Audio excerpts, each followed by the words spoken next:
To the King family, who have sacrificed and inspired so much. To President Clinton, President Carter, Vice President Biden, Jill, fellow Americans. 5 decades ago today, Americans came to this honored place to lay claim to a promise made at our founding. We hold these truths to be self-evident, that all men are created equal, that they are endowed by their Creator with certain unalienable rights, that among these are life, liberty, and the pursuit of happiness. In 1963, almost 200 years after those words were set to paper, a full century after a great war was fought and emancipation proclaimed, that promise, those truths, remained unmet. And so they came by the thousands from every corner of our country. Men and women, young and old, blacks who longed for freedom and whites who could no longer accept freedom for themselves while witnessing the subjugation of others. Across the land, congregations sent them off with food and with prayer. In the middle of the night, entire blocks of Harlem came out to wish them well. With the few dollars they scrimped from their labor, some bought tickets and boarded buses, even if they couldn't always sit where they wanted to sit. Those with less money hitchhiked or walked. They were seamstresses and steel workers, students and teachers, maids and Pullman porters. They shared simple meals and bunked together on floors. And then, on a hot summer day, they assembled here in our nation's capital, under the shadow of the great emancipator, to offer testimony of injustice, to petition their government for redress, and to awaken America's long slumbering conscience.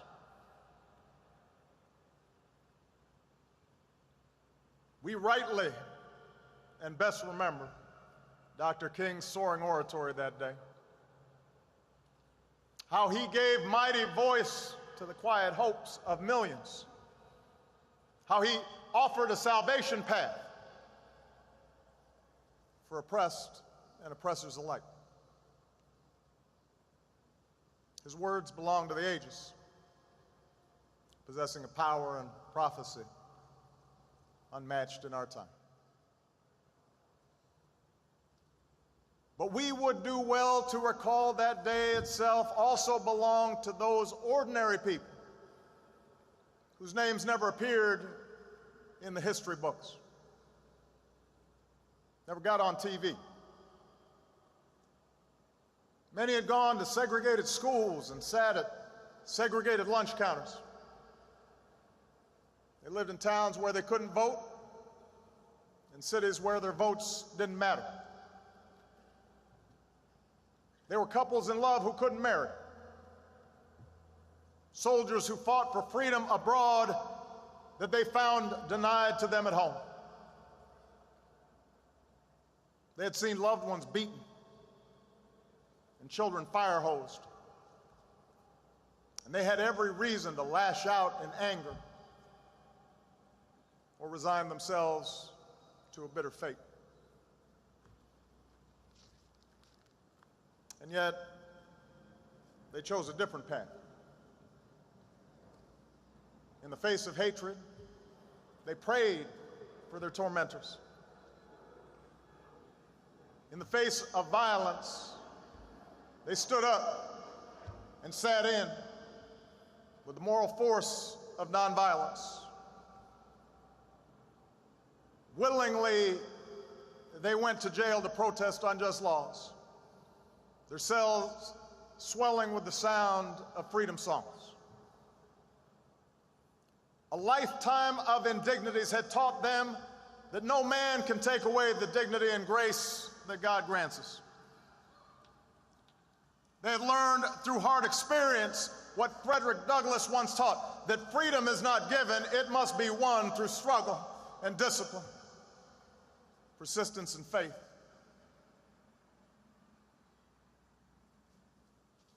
That was the spirit they brought here that day. That was the spirit young people like John Lewis brought to that day. That was the spirit that they carried with them like a torch back to their cities and their neighborhoods. That steady flame of conscience and courage that would sustain them through the campaigns to come. Through boycotts and voter registration drives and smaller marches far from the spotlight. Through the loss of 4 little girls in Birmingham and the carnage of the Edmund Pettus Bridge, and the agony of Dallas and California and Memphis. Through setbacks and heartbreaks and gnawing doubt, that flame of justice flickered. It never died. And because they kept marching, America changed. Because they marched, the civil rights law was passed. Because they marched, a voting rights law was signed. Because they marched, doors of opportunity and education swung open so their daughters and sons could finally imagine a life for themselves beyond washing somebody else's laundry or shining somebody else's shoes. Because they marched, city councils changed and state legislatures changed and Congress changed and yes, eventually the White House changed.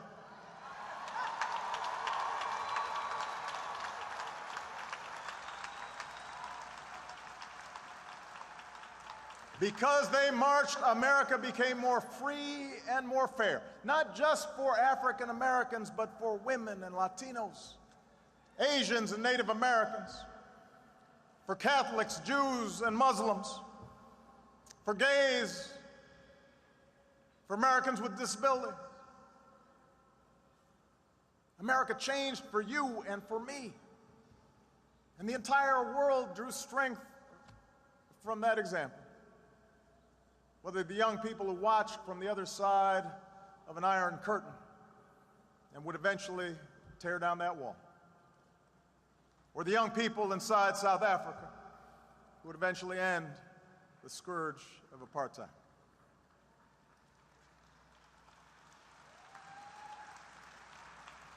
Those are the victories they won, with iron wills and hope in their hearts.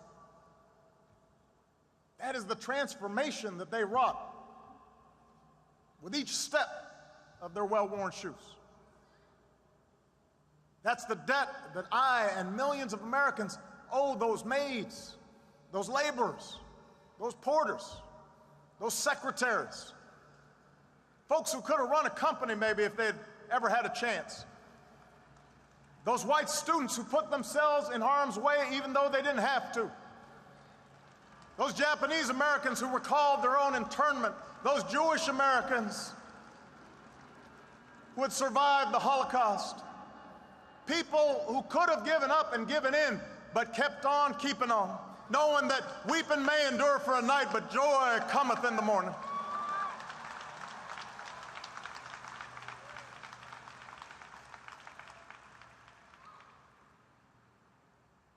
on the battlefield of justice, men and women without rank or wealth or title or fame would liberate us all in ways that our children now take for granted, as people of all colors and creeds live together and learn together and walk together and fight alongside one another and love one another and judge one another by the content of our character in this greatest nation on earth. To dismiss the magnitude of this progress, to suggest, as some sometimes do, that little has changed, that dishonors the courage and the sacrifice of those who paid the price to march in those years.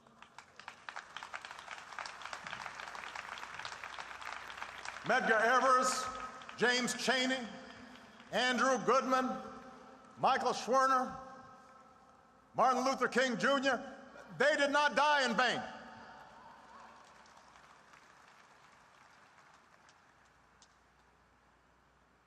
Their victory was great. But we would dishonor those heroes as well, to suggest that the work of this nation is somehow complete. The arc of the moral universe may bend towards justice, but it doesn't bend on its own. To secure the gains this country has made requires constant vigilance, not complacency. Whether by challenging those who erect new barriers to the vote, or ensuring that the scales of justice work equally for all and the criminal justice system is not simply a pipeline from underfunded schools to overcrowded jails, it requires vigilance.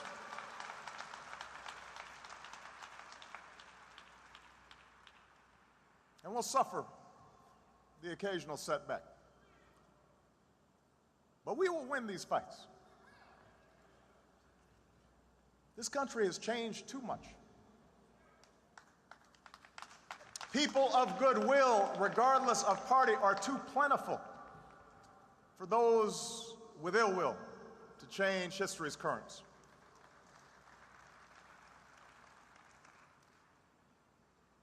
In some ways, though, the securing of civil rights, voting rights, the eradication of legalized discrimination, the very significance of these victories may have obscured a second goal of the march. For the men and women who gathered 50 years ago, we're not there in search of some abstract idea. They were there seeking jobs as well as justice. Not just the absence of oppression, but the presence of economic opportunity.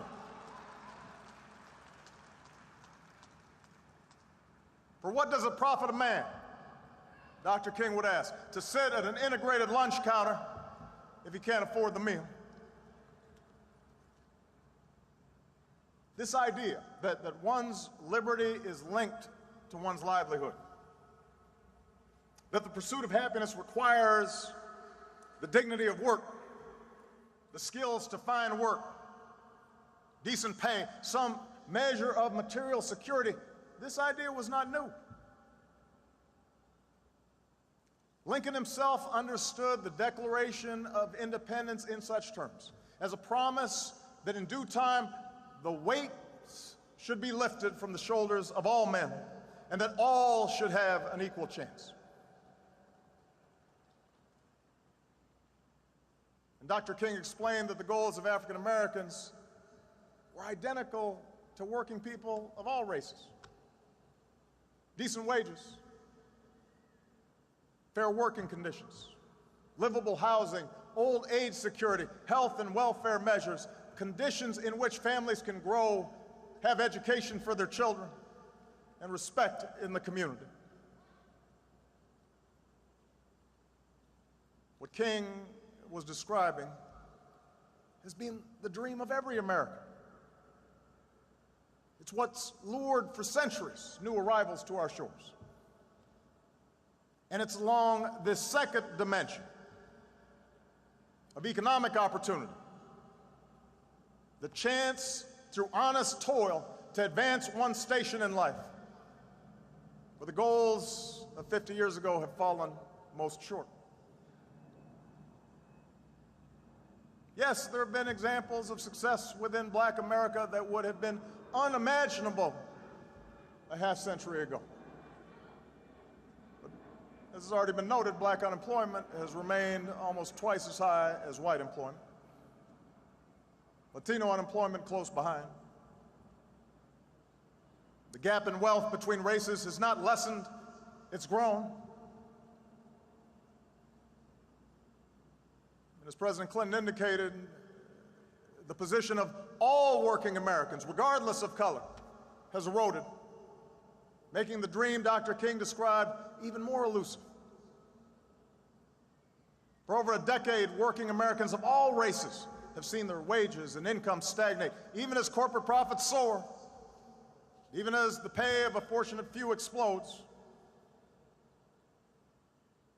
Inequality has steadily risen over the decades. Upward mobility has become harder. In too many communities across this country, in cities and suburbs and rural hamlets, the shadow of poverty casts a pall over our youth, their lives a fortress of substandard schools and diminished prospects, inadequate health care, and perennial violence. And so, as we mark this anniversary, we must remind ourselves that the measure of progress for those who marched 50 years ago was not merely how many blacks could join the ranks of millionaires. It was whether this country would admit all people who are willing to work hard, regardless of race, into the ranks of a middle-class life.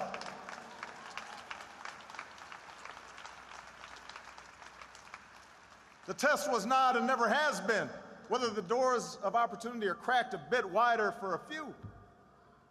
This is whether our economic system provides a fair shot for the many, for the black custodian and the white steelworker, the immigrant dishwasher, and the Native American veteran.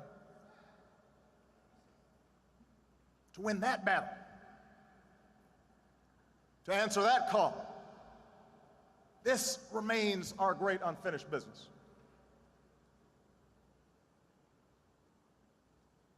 We shouldn't fool ourselves. The task will not be easy. Since 1963, the economy's changed. The twin forces of technology and global competition have subtracted those jobs that once provided a foothold into the middle class, reduced the bargaining power of American workers.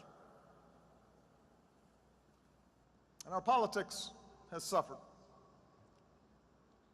Entrenched interests, those who benefit from an unjust status quo, resisted any government efforts to give working families a fair deal, marshaling an army of lobbyists and opinion makers to argue that minimum wage increases or stronger labor laws or taxes on the wealthy who could afford it just to fund crumbling schools, that all these things violated sound economic principles. We'd be told that growing inequality was a price for a growing economy, a measure of a free market, that greed was good and compassion ineffective, and those without jobs or health care had only themselves to blame.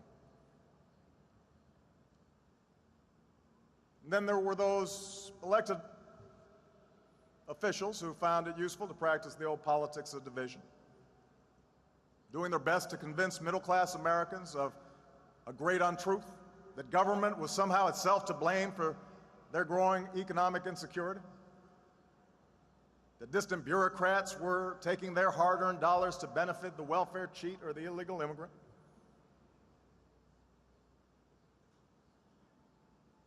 And then, if we're honest with ourselves, we'll admit that during the course of 50 years, there were times when some of us, claiming to push for change lost our way. The anguish of assassinations set off self-defeating riots. Legitimate grievances against police brutality tipped into excuse-making for criminal behavior. Racial politics could cut both ways, as the transformative message of unity and brotherhood was drowned out by the language of recrimination. And what had once been a call for equality of opportunity, the chance for all Americans to work hard and get ahead, was too often framed as a mere desire for government support, as if we had no agency in our own liberation, as if poverty was an excuse for not raising your child, and the bigotry of others was reason to give up on yourself. All of that history is how progress stalled. That's how hope was diverted. That's how our country remained divided. But the good news is, just as was true in 1963, we now have a choice. We can continue down our current path in which the gears of this great democracy grind to a halt and our children accept a life of lower expectations, where politics is a zero-sum game, where few do very well while struggling families of every race fight over a shrinking economic pie. That's one path. Or we can have the courage to change. The March on Washington teaches us that we are not trapped by the mistakes of history, that we are masters of our fate. But it also teaches us that the promise of this nation will only be kept when we work together. We'll have to reignite the embers of empathy and fellow feeling, the coalition of conscience that found expression in this place 50 years ago. And I believe that spirit is there, that truth force inside each of us. I see it when a white mother recognizes her own daughter in the face of a poor black child. I see it when the black youth thinks of his own grandfather in the dignified steps of an elderly white man. It's there when the native-born recognizing that striving spirit of the new immigrant, when the interracial couple connects the pain of a gay couple who are discriminated against and understands it as their own. That's where courage comes from. When we turn not from each other or on each other, but towards one another, and we find that we do not walk alone. That's where courage comes from. And with that courage, we can stand together for good jobs and just wages. With that courage, we can stand together for the right to health care in the richest nation on earth for every person. With that courage, we can stand together for the right of every child from the corners of Anacostia to the hills of Appalachia to get an education that stirs the mind and captures the spirit and prepares them for the world that awaits them. With that courage, we can feed the hungry and house the homeless and transform bleak wastelands of poverty into fields of commerce and promise.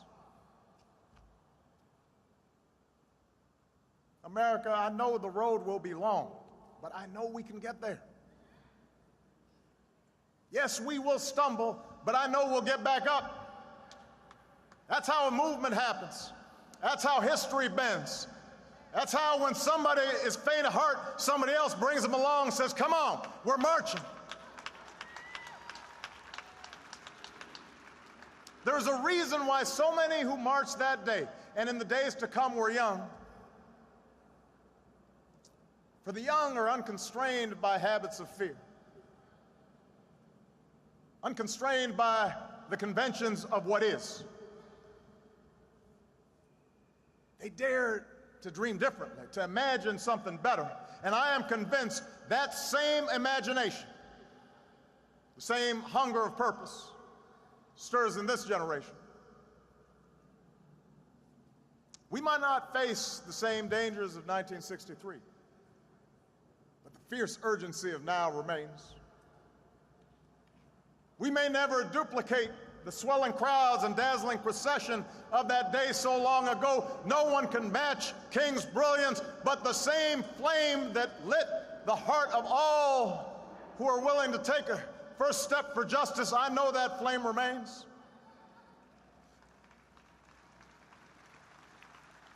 That tireless teacher who gets to class early and stays late and dips into her own pocket to buy supplies because she believes that every child is her charge, she's marching. That successful businessman who doesn't have to but pays his workers a fair wage and then offers a shot to a man, maybe an ex-con, who's down on his luck, he's marching. The mother who pours her love into her daughter so that she grows up with the confidence to walk through the same doors as anybody's son, she's marching. The father who realizes the most important job he'll ever have is raising his boy right, even if he didn't have a father, especially if he didn't have a father at home, he's marching. The battle-scarred veterans who devote themselves not only to helping their fellow warriors stand again and walk again and run again, but to keep serving their country when they come home, they are marching. Everyone who realizes what those glorious patriots knew on that day, that change does not come from Washington, but to Washington. The change has always been built on our willingness, we, the people, to take on the mantle of citizenship. You are marching. And that's the lesson of our past. That's the promise of tomorrow. That in the face of impossible odds, people who love their country can change it. And when millions of Americans of every race and every region, every faith and every station can join together in a spirit of brotherhood, then those mountains will be made low, and those rough places will be made plain, and those crooked places, they straighten out towards grace, and we will vindicate the faith of those who sacrifice so much and live up to the true meaning of our creed as one nation under God, indivisible, with liberty and justice for all.